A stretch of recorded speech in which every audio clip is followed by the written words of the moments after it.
ছট পুজো তো করছেন। ছট পুজো কেন, কিসের জন্য করছেন সেগুলো কি জানেন? আচ্ছা শুনুন, আজকে ছোট্ট করে বলে দিই। এই ছট পুজো কিন্তু খুব খুব পুরাতন। আমাদের ঋগ্বেদেও এই ছট পুজোর উল্লেখ আছে, রামায়ণে উল্লেখ আছে, মহাভারতে উল্লেখ আছে। একটু ছোট্ট করে বলে দিই, ছট আদতে কিন্তু সূর্যদেবের পুজো। সূর্যদেব আর ছটি মাইয়া, ছটি মাইয়াটাকে, ছটি মাইয়া হচ্ছে সূর্যদেবের বোন। এইবার এর গল্পটা একটুখানি বলি। মহাভারতে মনুর প্রথম পুত্র প্রিয়ব্রত, প্রিয়ব্রত যখন বিবাহ করলেন, বিবাহ করার পর তার সন্তানাদি হচ্ছিল না। অনেক যজ্ঞাদি করার পর, পুজো আশ্রা যজ্ঞাদি করার পর একটি সন্তান তার জন্মালো, কিন্তু সন্তানটি মৃত সন্তান।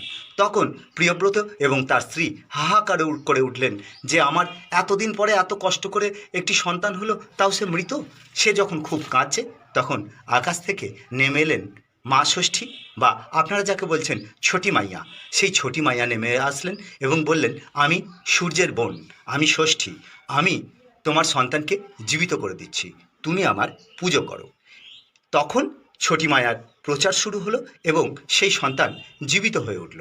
এবার বলি পাণ্ডবদের কথা। মহাভারতে উল্লেখ আছে যে দ্রৌপদী তার হৃত সাম্রাজ্য বা তার পুরনো সাম্রাজ্য ফিরে পাওয়ার জন্য পাণ্ডবদের সঙ্গে তিনি ছট বা ছটি মাইয়ার বা সূর্য দেবতার পুজো করেছিলেন। আপনারা তো কর্ণকে সবাই জানেন। কর্ণ হচ্ছে সূর্যের সন্তান, সূর্যপুত্র কর্ণ। তিনি প্রতিদিন তিনি প্রতিদিন গঙ্গার ধারে গিয়ে সূর্যকে অর্ঘ্য দিতেন।